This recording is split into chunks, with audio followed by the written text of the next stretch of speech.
music. I never know what kind of music we're starting. That actually starts the week off on the 15th of December here at 6 minutes. 6 minutes after 4 o'clock, WSBR Radio, 740 a.m. Hello, everybody in South Florida, listening in your automobiles, driving here or there on a beautiful day in the 70s. Really very nice out there. We have a weather report today. Anybody?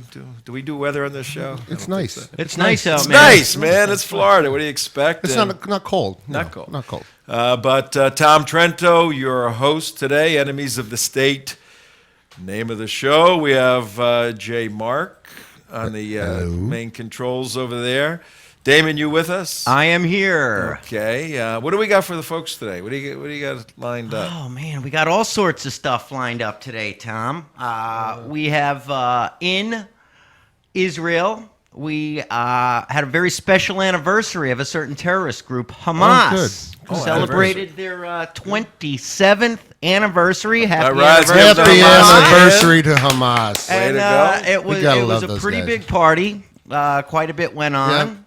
All right. Well, we'll look at that. Anything else? Oh, yeah. Also, a big report came out last week here in the United States on the CIA and its enhanced interrogation techniques.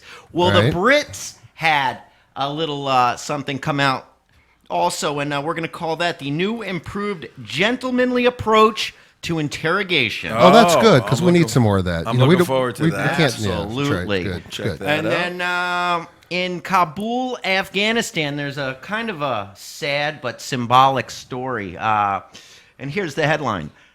Suicide bombing in Kabul targets theater production that condemns suicide bombings. Let me repeat that. Hold on. Say that again.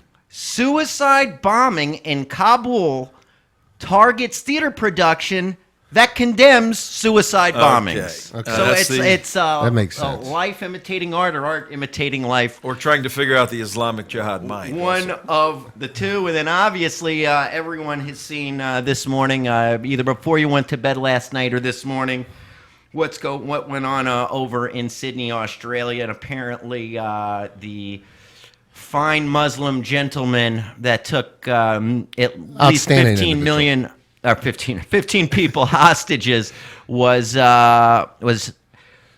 put out of his misery and the misery of others by law enforcement not too long ago. All right, so that the terrorist hostage situation in Sydney, little chocolate coffee shop, has concluded, at least this phase of it. You never know if there's secondary effects or issues, and I'm sure they're all over that. But we will get into that. But we also have a couple of guests, anonymous guests, silent here in the studio. We do that on occasion. But the new studio will actually have room for a small audience. So we will have folks in. That's about 2 months away before we get all of that rolling. We got an amazing 2015 in store for everyone. Aren't we selling personal seat licenses in the new stadium? I think we are. That's right. I think there's skybox seats, ground floor seats. We got all kinds of things. And executive suites too. Yeah. We got that. It's going to be pretty cool. But don't forget, we're going to kick off the new year, first quarter, with a critically important trip to Israel. Myself, Frank Gaffney, and a couple of others are leading an intelligence briefing to Israel, leaving March 21st, returning on the 31st. But if you want to hang out for a little bit longer, a few of us are staying over to go to Eilat, Miami Beach of Israel. But our 10-day intelligence briefing is designed to hit the 4 hot spots. We're going to go look at the Hezbollah threat to the west. Now, why we're going to Israel, and I've been beating this horse until everybody understands this.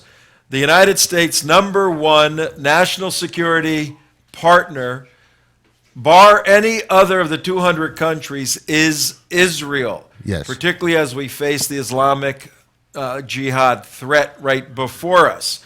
So we're going to go study the military, intelligence, and media capabilities of the Hezbollah up in the north on the northern border. We're going to go up there. We're going to look at that. You're going to see Hezbollah right over the fence. We're going to talk to experts briefing us on Hezbollah's military plans with 100,000 missiles to fire to the Galilee, and all of these built by the Iranians. So we're gonna become experts on Hezbollah's military threat to Israel and indeed their threat to the United States. Because as we know with immigration, and I believe we have a segment on immigration a little later in the show. Yes, we do. We're going to bring our friend Grover back up. Grover, and yes. The $1.1 trillion bill that funds the president's immigration, amnesty, policy, and desire. But that's part of DHS, Department of Homeland Security.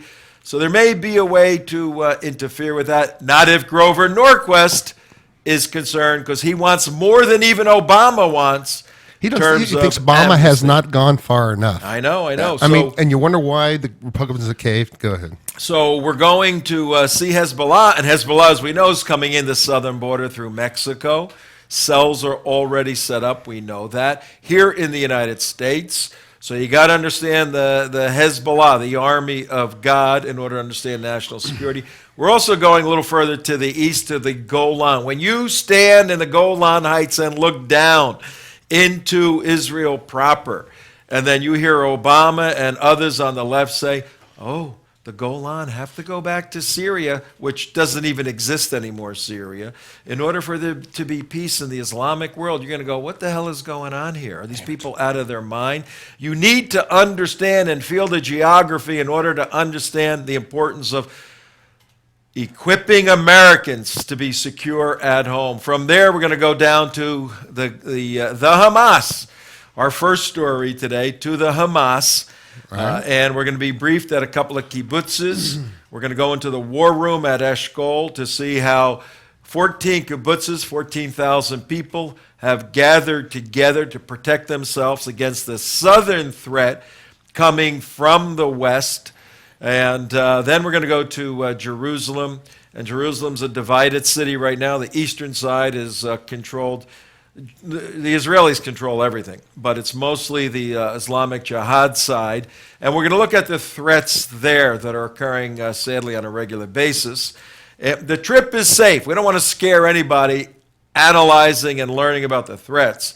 But if you want to be somebody that has an impact politically and activistically, practically, you got to partake in this type of briefing. It's not just a regular trip, though. We'll deal with some of that. It's an intelligence briefing led by myself, Frank Gaffney, and some other surprise people we'll tell you about.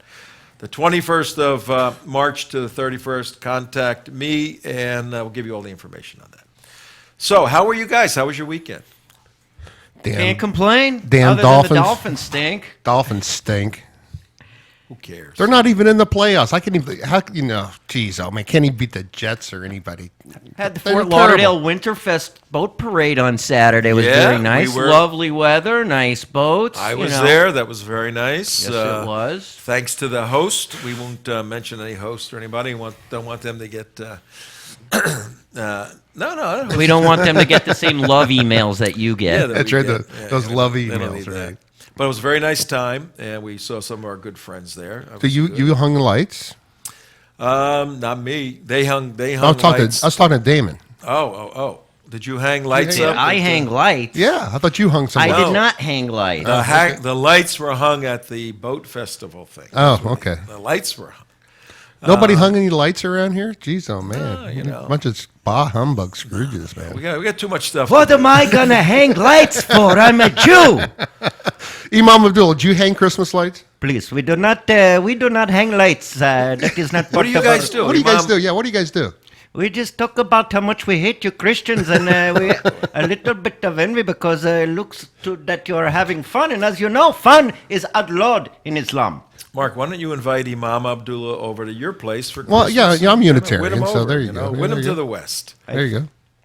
And don't you guys like protest? Like Christmas nativity scenes and stuff like that? And- That would just be like state capitals because there should not be any religious symbols at state capitals or at the national capital. If you're going to have your Christmas tree, why not have a sword and a black flag of Al Qaeda, for God's sake? All right, that's a good idea. We're going to look at the black flag of right. well, not Al Qaeda, but the the black flag of the Islamic State, very similar, that was used in Australia just a bit earlier. Very But that wasn't an Islamic Well, related event, let's was it, go Tom? to the Hamas for a second. This is a critically important national security development that occurred over the weekend. The Hamas celebrated their 27 years in existence, and That's good. You know, they grew out of the various intifadas and movements, and the Hamas initially and still fundamentally is a terrorist organization. It's designated terrorist organization by our country, several other countries. Egypt right now, today, is trying to figure out if they need to designate the Hamas, whom the Brotherhood, as we all know, the Muslim Brotherhood, has built and supported. Egypt is double-minded on all of this. But in this 27th anniversary, they had all kinds of festivities. Damon, what were some of the festivities? It was preceded by a video that going over some of their, quote, successes over the years, such as kidnapping Israeli soldiers Success, yeah. and other terrorist activities. But at the parade itself, I'm going to read right from the Israel National News article. Meanwhile, this weekend, during a rally in Gaza City celebrating its anniversary, Hamas paraded around the streets presenting its, quote, abilities and innovations to the Gazan public. Now, what innovations they're referencing, I'm very curious. A 160 Rantisi missile fired to Haifa during Operation Protective Edge was displayed. Additionally, members of Hamas naval commandos who carried out underwater attacks into Israel made a rare appearance. This is where it gets really sick. Hamas also took aim at Israel. Members dressed up as Israeli soldiers wore masks with the faces of late soldier Shaul Oran and Gilad Shalit on them. The parade also featured Hamas members burning an effigy of a Jew and a model of the temple meaning the Temple Mount. In addition, they carried around coffins with photos of the rabbis murdered in the Nar Hof attack. Or Har Nof attack. All right, well, Now, go ahead. No, please, just, I mean... it's you would think this is beyond comprehension, that if you go to Gaza right now, I was there a couple of weeks ago and looked, and we showed the footage the other day of one of the mosques where the minarets got blown up. If you go through certain areas of Gaza, which is 3 miles by 21 miles, obliterated. It doesn't exist anymore.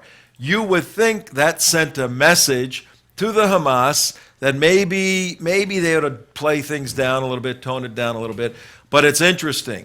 And this is the big idea, folks, right now. Critically important for everyone to understand this. We are at war. We're at war with Islam. We don't like to say that sort of thing. But Islam, the various elements of Islam have declared war on the United States. That's the ideology that's fighting us. It's very difficult, if you want to defeat an enemy, to figure out what part of what aspect of what system is the enemy.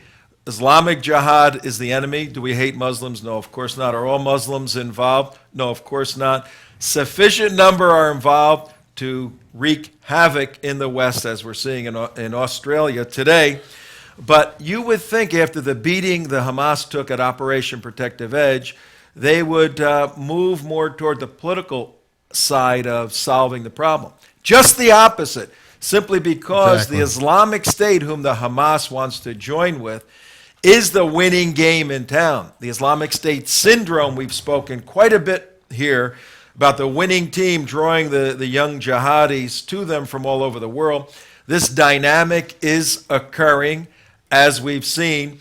Conversely, it's a perfect storm of the strong horse getting stronger and the weak horse, the West, getting weaker, as we see in the United States with Obama's various policies, but as we see even more with this next story. And the two issues that just energized the Hamas over the weekend was Senator Feinstein throwing the CIA under the bus, and Senator McCain on the Republican side, McQueen, driving the bus over the CIA. If you don't think the intelligence officers at the Qassam's Brigade, at the Hamas, or at the Martyrs Brigade at Hez, if you don't think these guys are tracking this carefully and saying, folks, we just took a moral and ideological edge over America based upon the CIA situation, let's come out stronger now to our people, then you don't understand the mindset of the jihadis. That's what happened. Watch what Britain has done in light of trying to meet the strong horse, weak horse. The way you understand the Arab mind as it's infused with the ideology of Islam is simply by looking at a strong horse, weak horse. Everything's reduced to the strong horse wins, the weak horse loses. Let's see how the Brits are going to do against Islamic Jihad based upon their new approach to dealing with terrorists. Somebody read that headline for me, please. Oh, don't yell at terrorist suspects, soldiers told. What soldiers may we be speaking about here? Oh, those would be British soldier and intelligence employees, Tom. Just amazing. I mean, it's absolutely amazing. You want me to read you a couple sentences out of this? Wait a minute. Let me catch my breath. At 22 minutes after 4 o'clock, Tom Trento here.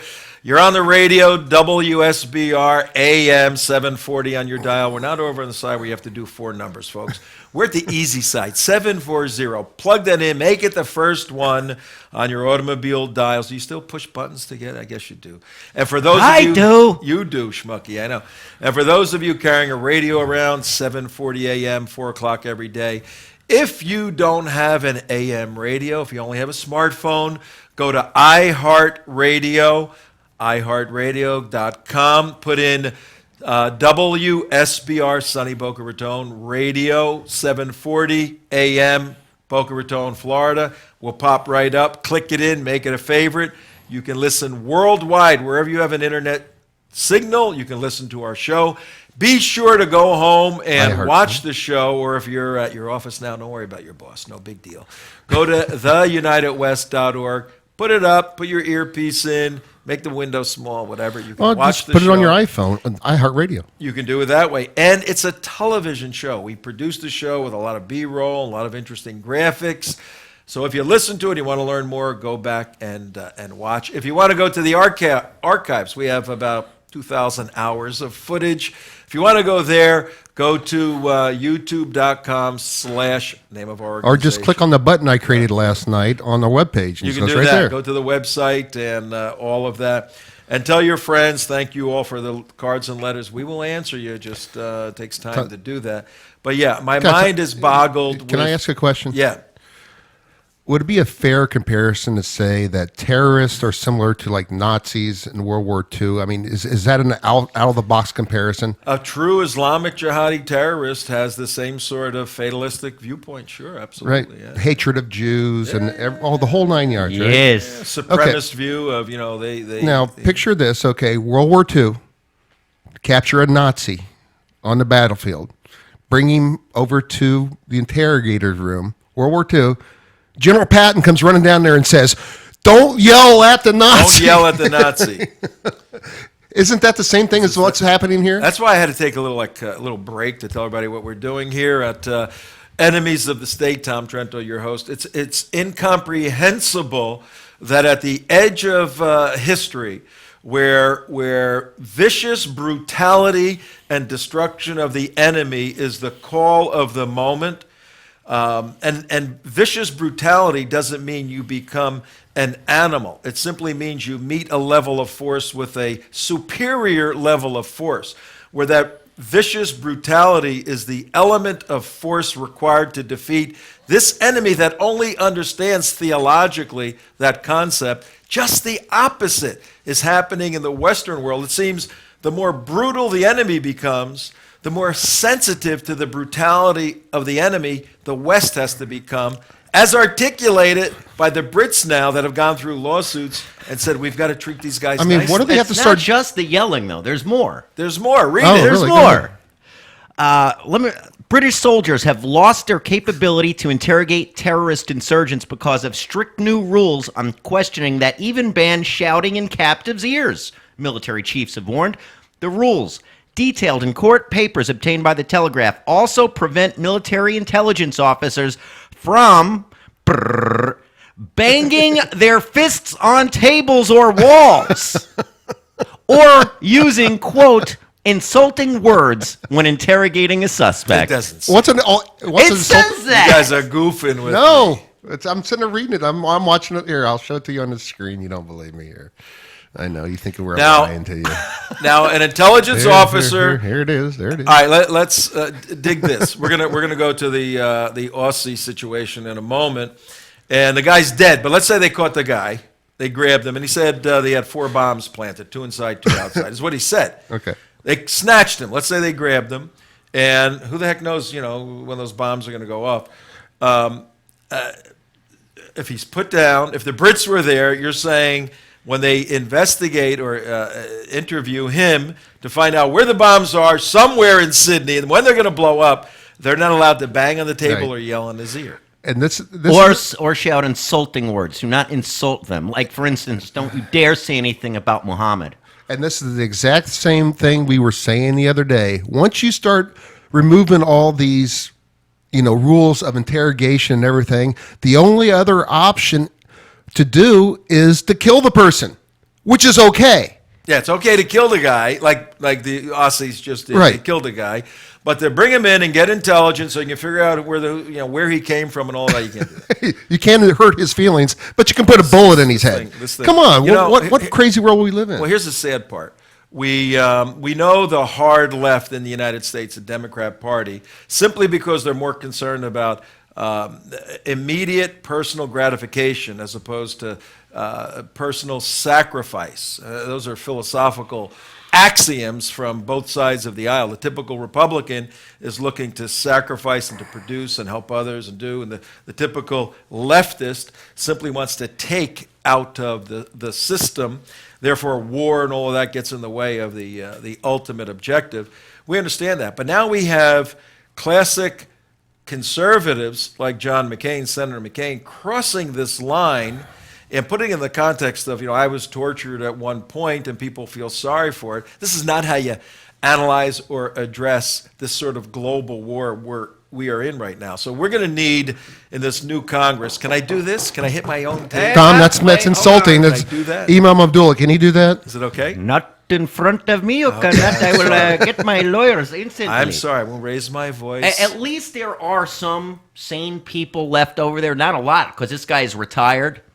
But you have a retired intelligence chief saying that the effect of the ambulance chasing lawyers and the play it safe judges is that we have got to the point where we have lost our operational capability to do tactical questioning. Sure, of course. That in itself brings risks to the lives of the people we deploy. Now, it does not only bring risks to the lives of the people they deploy, how about it risks the lives of every citizen because they're not getting the information that they needed to get in the first place. Well, a case in point is, and we'll move to Australia. Take the Kabul piece that we teased early on about the suicide bomber blowing up the place that's arguing about suicide bombing, and we'll put that maybe in Jumpin' Juma Freaky Friday, because that is a pretty freaky that's thing. Thank you, Tom, because that is very embarrassing You will to like the humor. that. Okay. But this situation in Australia that now at 29 minutes after 4 o'clock East Coast time, what is the Australia? What are they, 12 hours? Yeah, I other think side of the they're 12 world, hours basically. ahead. Yeah. Did anybody in here ever live in Australia? Yes. You live in And you Australia. should know. Yes. Have you ever been to Sydney? Yeah, he lived there. You live in Sydney. You ever go to Lint Coffee Place and Chocolate Donut Place? Actually, I never thought about it. I probably have. You though. may have been I may there. have Why been don't There's you- chocolate there. There's Mark chocolate, was there. There's coffee. I was probably there. You were there. Firsthand, you can tell us all about it. But right now, about 4:30 in the afternoon, East Coast time in Florida, the situation about an hour ago, actually a few hours ago, was resolved. And jumping ahead for a second, then we'll dissect the event that took place and draw some very important application. Because as we have been telling our audience, if you're following ISIS, correct me if I'm wrong. ISIS, there is no ISIS anymore. Oh, I'm sorry, We Islamic don't State. use ISIS. Yeah, that's right. If you're following ISIL, Islamic State. Hey, Wrong. Obama's the only one that uses Because ISIL ISIL, and that's anymore. only because, in his mind, that means the destruction of Israel as well. Because it's Levant. If you're following the Islamic State, that's the technical, accurate term for the effort that's taking place. If you're following the Islamic State, if you're reading their material as we do, if you're reading Dabiq, their monthly magazine, they have 4 editions out now, all you're looking at is the outworking of Dabiq's tactics as directed and articulated by the Islamic State for individuals to do this independent terrorist activity wherever and whenever they can for some tactical or strategic person. This is clearly out of the playbook. Yes. And for the government of Australia deeply into this to say, well, we can't call this a terrorist event yet. When the guy is calling for the Islamic State flag, he's known to them as a terrorist. The only thing that could be possible, giving a benefit of the doubt, when governments, when they declare something to be a terrorist event, there's a whole bunch of protocols that have to happen, go into play, and telling other countries and doing all these sort of things. So they maybe didn't want to trigger that when they knew who this was. No, and but the they could news downplay media it. wasn't even calling it a terrorist Yeah, event. well, I mean, come on. That's the absurdity. of this. He was just a mentally deranged individual. Religion had absolutely nothing to do with it. When in fact, Haran Moniz, what's his full name? The Iranian. This is the Oh, yeah, very that's the weird interesting thing. part. Yeah. This is an Iranian sheikh. They're calling it self-proclaimed or self-described. We have footage. You have some of that footage that we can put up? I do not right now. We have footage of Sheikh. What was his name? Give me his name here. His name is. Manharan Monet. Manharan Monis. He goes by Sheikh Harun. Sheikh Haron. We have footage of him with a bunch of other clerics, Islamic clerics, There's a in picture of him religious right here. meetings, religious study. So a sheikh is simply a person who's reached a certain level of Islamic expertise, theological expertise, and you're recognized by another institute or another group of accrediting individuals. So he's a sheikh. He's been in Australia for a very long time. But the interesting part is, there's some of the footage right now, Sheikh Haram. The interesting part is he is an Iranian. Yeah. Now, what do we know? Heretic in all likelihood. Well, you- Filthy Shia. You Imam Abdullah, you're a what? What kind of Muslim? I am Sunni. You know this, Tom. Okay. Well, I'm establishing it at 33 minutes after for the sake of our audience. You're a Sunni Muslim. Yes. You guys occupy about 85% of the 1.2, 1.3 billion Muslims. 1.5 to 1.8, we like to say. Okay. You like to inflate things a little. Like there's 7 million or 8 million Yes, Muslims. just however many Jews there are here, we have about 10 or 12 more people. We're gonna bust that open in the future. We've been holding We back actually got some undercover For footage. political purposes and pandering. We have undercover video footage that Mark and I shot, yep. talking to a leader in the Islamic world who told us in a room they fabricated the 7-8 million number simply because of that number. Of course, this is well known amongst the Ummah. And they admitted this about, like Pew said, about 2 million. All right, but your brothers and sisters over on the other side, the Shia side, whom you love dearly. No, the Persian filth. Oh, you don't like them. No, they're then why- heretics. Tom, please. Why is one of them, Sheikh Haron, in Australia doing jihad, asking for the Islamic State flag, and the Islamic State are Sunnis? What's that all about? I have no idea. I have not met this man, but he sounds ridiculous. Because never will you find someone convert from the Shia to the Sunni like this. And other than at the point of a gun. I don't know. because the You see don't what the Shia- happens in Syria and Iraq. The Sunni are killing the Shia and the Shia are killing the Sunni. This makes no sense if this man is really a Shia to have to be looking out for the ISIS. Okay. IS. We're establishing a very important national security point here, folks. So if you want to understand the ideologies, the Shia do not get along with the Sunnis simply because, Well, Hatfields and McCoys. yeah, they got a basically, difference of agreement as to how Mohammed handed down the authority of leading Islam, whether through the bloodline or whether through the selection politically. Yeah, and the Shias believe in the imamate. They don't believe in a caliphate. They have a little different approach there, a little different end times. But the question is, in this global jihad, will the Shia and the Sunni get together to take over Jerusalem? And then once they got it, figure out. This is like what we were saying earlier, Tom. You know, this does make a sense in a twisted way, whereas you're going to have people from Hamas fleeing over towards the Islamic State. You're going to have all different types of people from everywhere because Islam is determined by who is the strong horse, weak horse, like you say. Whoever has the power, whoever has the biggest stick rules, no matter what you believe in. And that makes a little bit of sense of why a person from, the Shia religion would jump over. He wants to be on the winning team. Ridiculous. But it's very important for our audience, our listening audience, our viewing audience at 36 minutes after 4 o'clock on December 15th. Tom Trento, your host, Enemies of the State.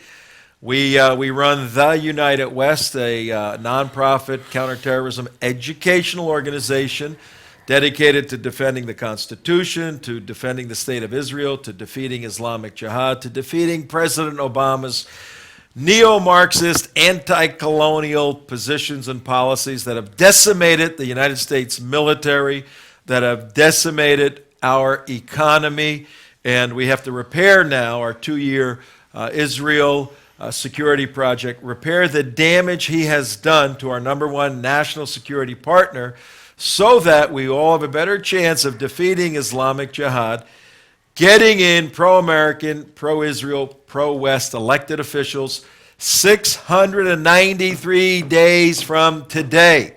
Don't forget, the election is November 8th.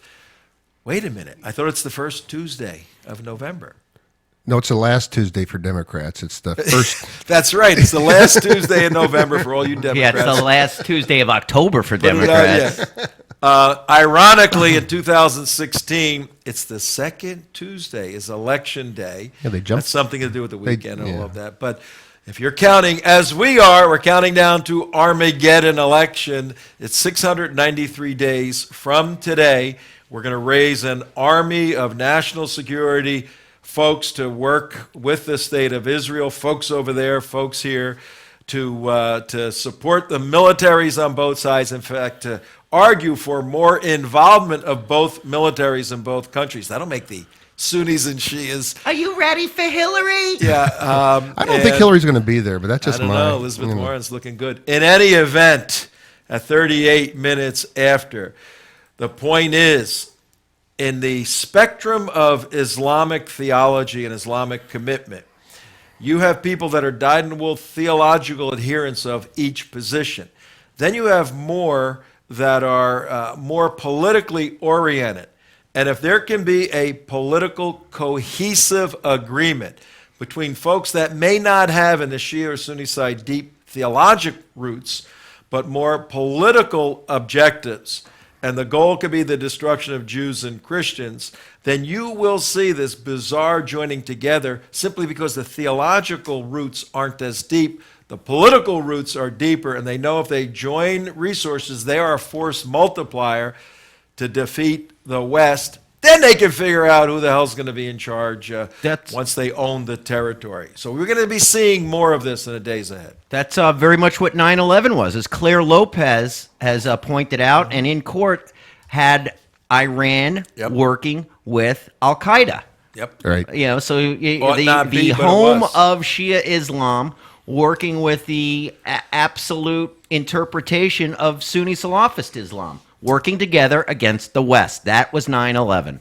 Big idea. Another big idea for today. You're going to see this this coalition of the willing, of those who hate each other, but the willing to fight. Keep your eyes open for that. Now, we got our own problems here at home, ladies and gentlemen. We just had the other day a House vote, the House of Representatives, for all our friends in other countries, and many of you watch and listen to the show. You have parliaments, and you can disband your government and move it around and do all that. We got something a little different. We have, I don't know, how do you explain our system? We got a little different system. but we have a House of Representatives, and each state, based upon its population, sends a number of people to represent the state.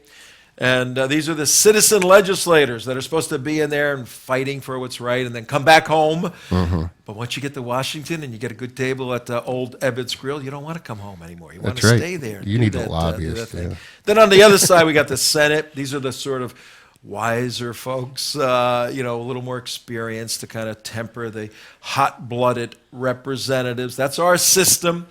Well, last week, our House of Representatives voted to pass this $1.1 trillion bill, which funds the government for up until September 2015. The whole Obamacare, the whole immigration. Everything. Immigration. But interestingly enough, the Senate voted over the weekend.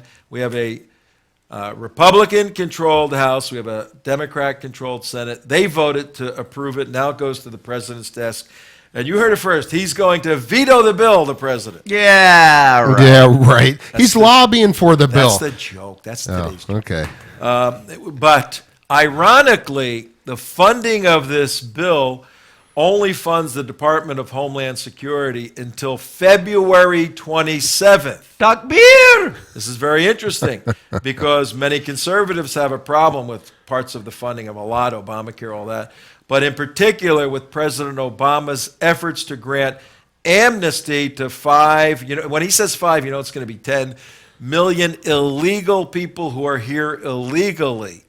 So there's going to be a play with a new Republican-controlled Congress to somehow mitigate President Obama's money that he needs through Homeland Security with the House controlling the money. Here's the big play. You would think, okay, if the Republicans control the purse strings, all you got to do is shut off a certain amount of money and not fund it. Well, we have our own jihadis, our own internal jihadis here that are fighting on the side of Obama against the outrageous by fiat amnesty policies and proclamations of the president. Who's that on the screen right now? That would be our friend Grover Norquist. As 60 Minutes put it, the most powerful man in Washington, unelected powerful man in Washington, D.C. He controls the purse strings, the money, the donations, the campaign financing, a ton of money to a lot of top congressional offices and senators. Now, for those of you just hearing the name Grover Norquist, that's by design. Grover likes to operate very publicly in the arena of Washington, D.C., then be kind of behind the scenes as he formed, I think it's 37 now of his meetings. He has weekly meetings in Washington. He's been doing it for 30 Wednesdays. years. Yeah, those meetings. Well, they're Wednesday in Washington and different days, other places. I used to go 25, 30 years ago to his meetings in Washington, D.C., during the Reagan years. Somewhere Grover went off the rails, and as we know, he's instrumental in bringing the Muslim Brotherhood into the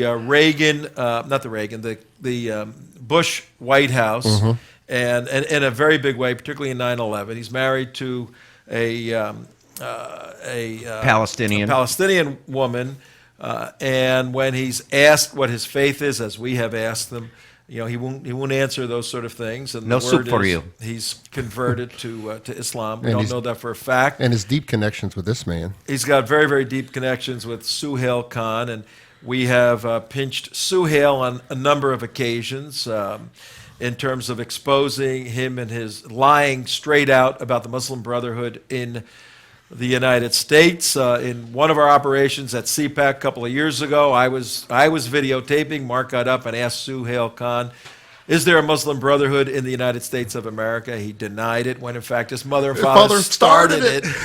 And he was out it. And we just recently caught up with him this past CPAC and asked him the same exact question. I don't think we've played that tape yet. No. We will save that for a better day.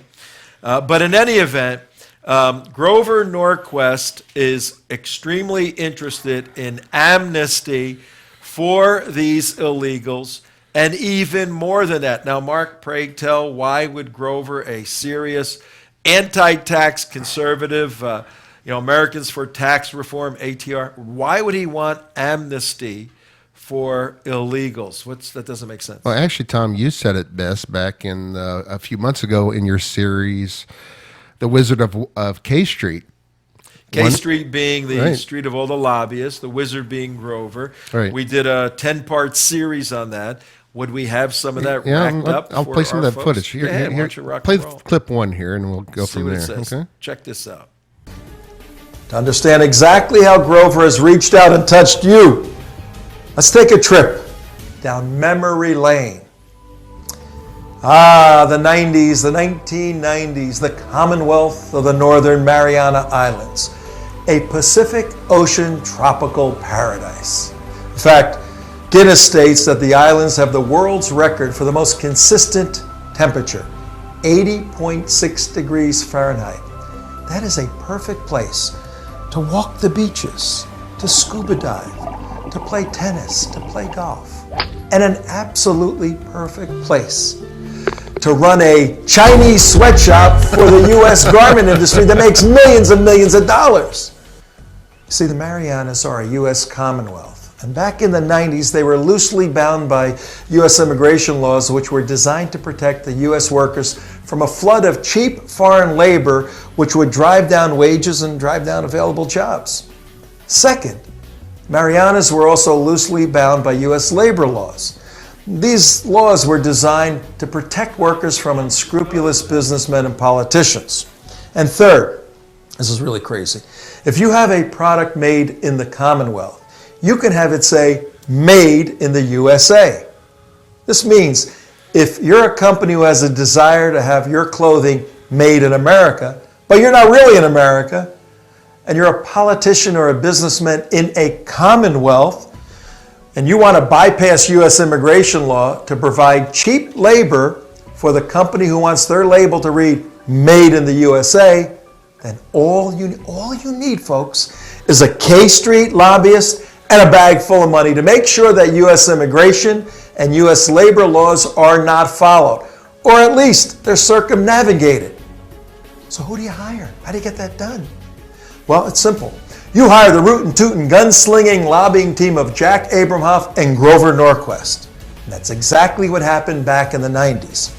Jack and Grover lobbied aggressively in the U.S. Congress to allow unlimited guest workers into the Marianas, in effect, bypassing U.S. immigration laws. As a result, a United States Senate investigation revealed that 91% of the workforce in the Marianas became Chinese and Filipino guest workers. Further U.S. Senate testimony revealed that these workers were enslaved by their employers and forced to live behind barbed wire and squalid shacks without plumbing. But it gets worse. A Department of the Interior report found that, I quote, Chinese women were subject to forced abortions, along with women and children subject to forced prostitution in the local sex tourism industry. Okay. But that was Grover back in the 1980s. Wait, I'm not over my chunky twin. Who was my chunky twin back then? That's 25 pounds ago. Phew. Your hair was longer. Oh, wait, the TV adds your 10 hair pounds adds 50 Yes, pounds yes, to you. yes, the TV adds You had longer hair. 10 pounds to you at 49 minutes. 49 slender minutes after 4 o'clock on the East Coast. What was that, Mark? What were you going to say? I was going to say, this is back during the day, and if you all remember the name Jack Abramoff, all right, Casino Jack. Casino Jack. We Went did the a whole years, series. Yeah, bribing and all kinds of. Yeah. This was Jack Abramoff and Grover Norquist were tied to the hip from college days all the way up through. They're knee deep in this whole Marianas, Chinese sweatshop Ralph deal. Reed. With Ralph With Reed, Ralph and Reed Carl Rove. and Carl all four of Rove. them. Yeah. Now, if you keep this in mind of this pattern, the key to this thing is follow the pattern. Cheap labor, great for business, hire them at $1 an hour, flood the market.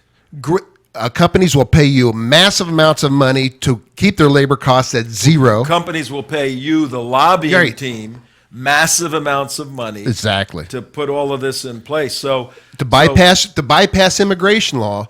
So now what's happened today is that immigration law, Obama just lowered, says, hey, Grover, go have a field day now. And the new it's not sweatshops in the Marianas now.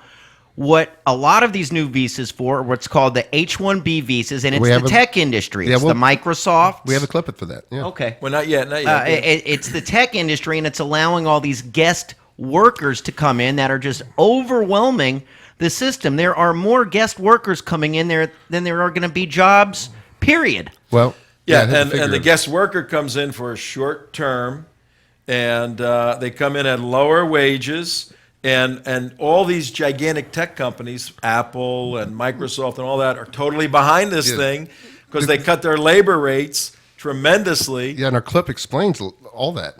All right, how long's the clip? 4 minutes. No, it's too long. Just play. I'll play the last part. Yeah, play just. I'll play a few seconds of it. You tell me when to cut. I got a question for all of you out there in America, and particularly for you university students that are about to graduate in June and move on to jobs in the IT field. Listen to this statement. Tell me if it's true or false. Immigration is America's #1 economic asset. High-tech companies recognize that immigration is America's #1 economic asset. Immigration is America's #1 economic asset. I'm going to say it again a little differently.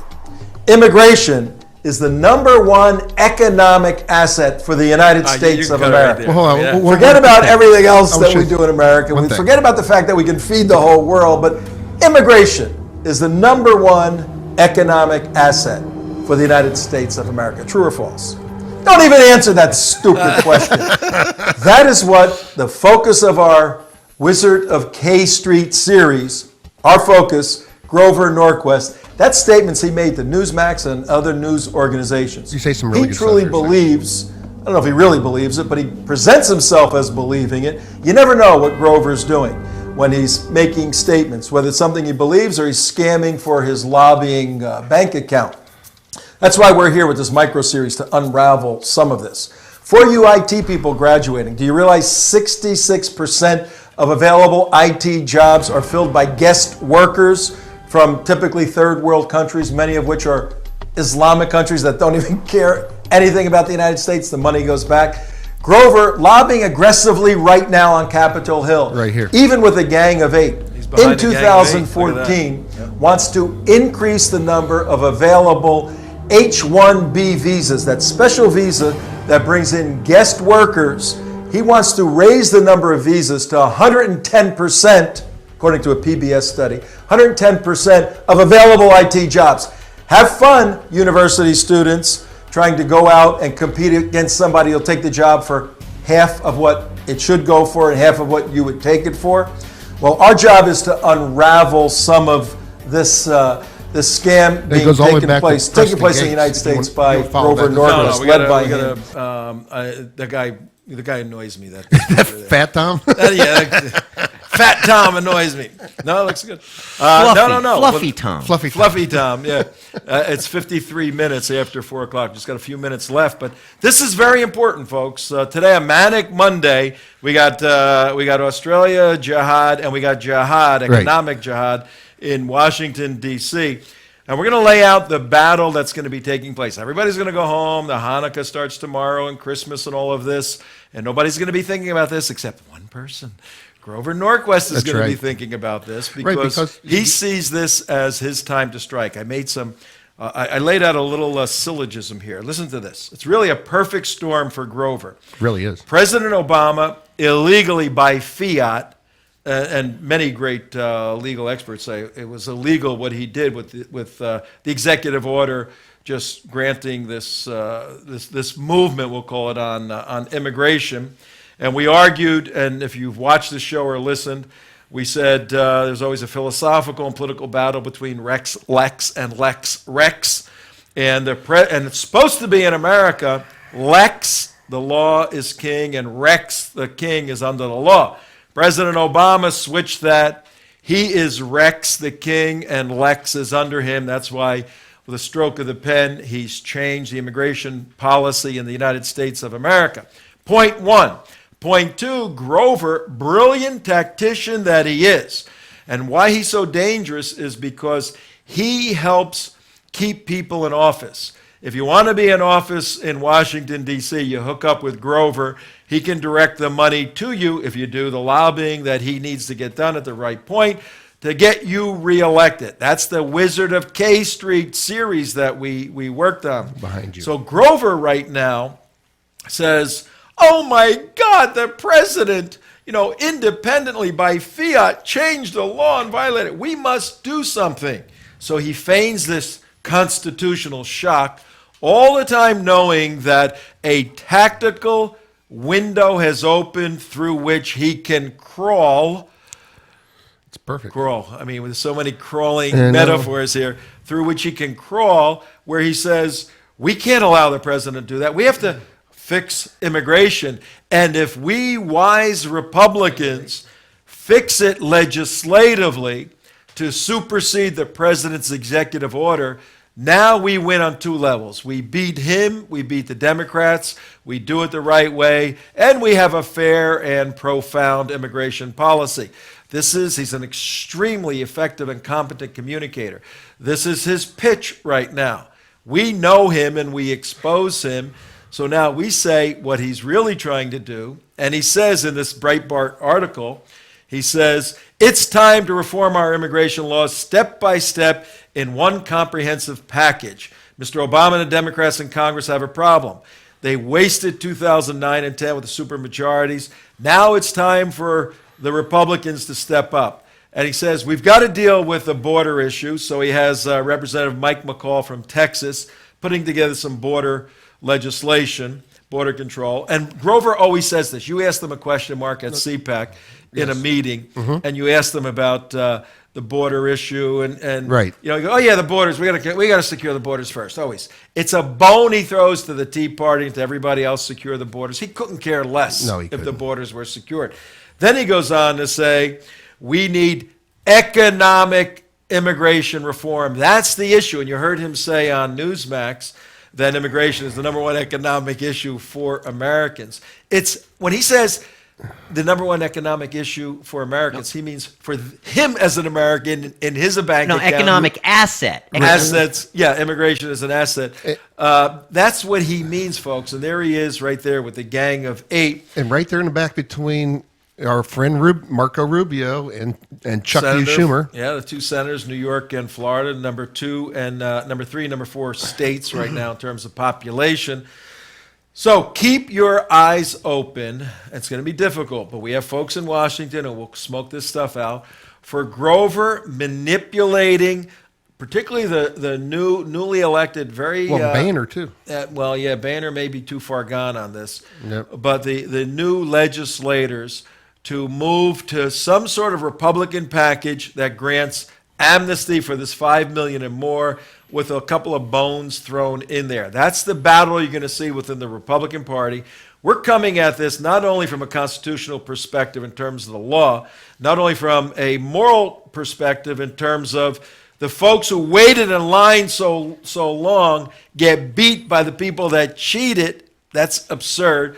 But we're coming at this from a national security perspective that you cannot allow this sort of unregulated and uncontrolled immigration to occur in order to have strong national security, not only at the border, but internally too.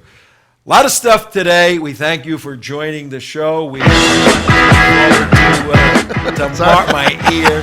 To tomorrow, we're going to have a special show that features Chanukah. Is that how you say it, Schmucky? No. Jonica. How do you say it? It's Hanukkah. We're going to have a Hanukkah special tomorrow and some Okay. good other stuff. A good friend of ours is going to show you a memorial he has to many Jewish fighters in World War II. Tom Trento signing now I'll off. take it Enemies out. of the State. See you. There we go. There we go. Now we're out. Now we're out. Goodbye.